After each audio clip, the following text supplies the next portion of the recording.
Ох, боже, это бомба. Это должен попробовать каждый человек на планете. По вашим многочисленным просьбам мы готовим выпечку. Но не просто выпечку, а одно из моих любимых блюд. Это булочки, которые сделаны, сотканы из самых полезных ингредиентов. С вялеными томатами, творог, сыр пармезан, лучок, чесночок. У меня кокосовая мука, у меня миндальная крошка, у меня сыр пармезан и моцарелла, а также шпинат. Если вы смотрели мои предыдущие рецепты, я говорила, что шпинат сам по себе у нас, дружочек, такой достаточно безвкусный. Ничего.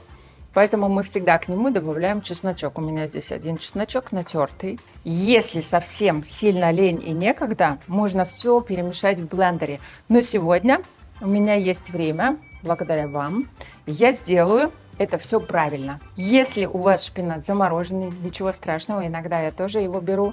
Хорошо брать уже сразу порезанный, так будет проще. Откидываете его на дуршлаг, он полежит, стечет, и его добавляете в конце. Вначале мы начнем с небольшого количества растительного масла.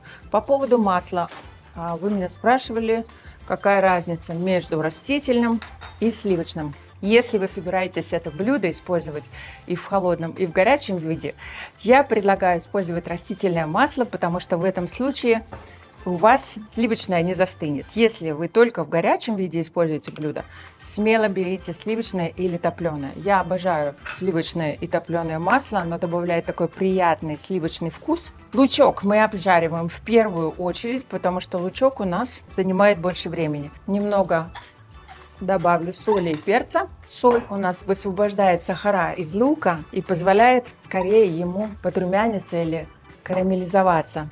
Яйца я всегда разбиваю в отдельную миску, чтобы если у нас будет нехорошее яйцо, мы не выбрасывали все яйца. Многие из вас спрашивают, почему у меня такой акцент. Я на самом деле не замечала до того момента, пока вы не заметили. Думаю, что это из-за того, что я выросла в Казахстане. Казахстан очень многонациональная страна. Просто разбиваю желточек и белочек. Лук у нас наконец-то пришел в себя и стал шкварчать весело. Сюда мы сейчас же добавляем чесночок. Сюда я добавляю творог. Я люблю творог, когда он крупный. Иногда, когда не лень, я его делаю сама. Напишите, если вам интересно узнать, как я делаю. Крупнозернистый, моя бабушка говорила, хлопьями большими. Лучок, чесночок у нас немножечко притомились, и я выкладываю сюда шпинат. Оставлю его в покое и продолжим наше приготовление. Кокосовую муку. Если у вас нет кокосовой муки, пожалуйста, просто добавьте такое же количество миндальной муки. Миндальная мука или крошка – это то, что я делаю самостоятельно. Как вы знаете, я не покупаю никакой готовой муки или чего-то перемолотого, чтобы избежать тех добавок, которые добавляются, чтобы это все не склеивалось. Тем временем шпинат. Сегодня многозадачная я. Шпинат подмешала, но я думаю, мы все женщины многозадачные, когда у нас с утра надо приготовить завтрак, детей собрать в школу, не забыть выключить посудомойку, стиральную машину, мужу дать сэндвич, накраситься, побежать по делам. Это требует организации. Добавила соду, сюда же добавляю пармезан. Очень у нас получается вкусный, сытный рецепт. Но хочу сказать, что каждый ингредиент по-своему важен. Вы можете добавить томаты непосредственно в тесто, а мне нравится, когда томаты немножко распускаются, как будто они вот хмурые стояли, вяленые на солнце, а со шпинатом они улыбаются. И пусть они объединят свой вкус, и томатики разогреются, и они быстрее отдадут свой такой вот копченый, солнечный, почему-то мне всегда напоминающий Италию. Добавляю моцареллу, добавляю соль и перец. И если у вас бывает так, что яйца чуть больше, чем те, что в рецепте, или чуть меньше.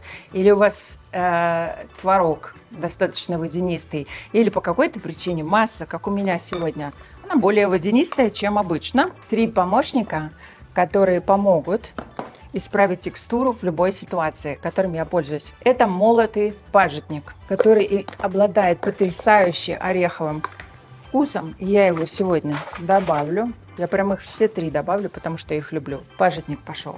Это, конечно же, псилиум, который я обожаю. Он очень полезен для здоровья, для нашего женского, чтобы все успевать. И это, как вариант, может быть пищевые дрожжи, которые являются потрясающим источником витамина В. Сегодня я добавлю их сюда тоже пол-ложечки. Все, тесто у нас получилось. Наши овощи тоже готовы. Я немножко хочу порезать шпинат, потому что он у нас целыми листиками, и он длинненький. Готовы выпечки в наших булочках, он может тянуться. Духовка у нас готова, тесто у нас тоже готово. Получается вот такая красивая, пестрая, густая масса. Я ее буду раскладывать прямо ложками, как если бы это была моя бабушка. Мне вдруг захотелось сделать это по старинке. Мы делаем из них кнели. Вот таким образом. Вы можете выбрать любую форму. Если вам нравится, вы можете использовать... Что-то у меня такие большие булки получились. Вы можете использовать кулинарный мешок. И сверху иногда, когда я не забываю натереть больше моцареллы, я украшаю моцареллой. Сегодня посыплю их кунжутом. И выпекать я их буду при температуре 190 градусов 25-30 минут. Наши кнельки готовы. У меня получились такие продолговатые пирожки. Если у вас мало времени, вы можете их делать плоскими и маленькими. И тогда это займет буквально считанные минуты. Я отправляю их в духовку и встретимся через несколько минут. Наши булочки готовы. Я иду за ними. Ох, боже, это бомба. Это должен попробовать каждый человек на планете. И я не шучу. Воздушные, снаружи хрустящие. Это еда, которую мы приготовили своими руками. Она в 10 раз вкуснее и полезнее. И если вам понравился этот рецепт, и вообще, если вам нравится быть на моей кухне, пожалуйста, дайте мне об этом знать, отблагодарить меня. Вы можете поставить лайки и оставить свои комментарии. Это позволит развиваться моему каналу, чего я очень хочу, чтобы делиться с вами многими другими рецептами, которые я придумываю сама, адаптирую, чтобы у вас было на столе всегда только самое лучшее. А с вами была Яра с громадными булочками. До новых встреч!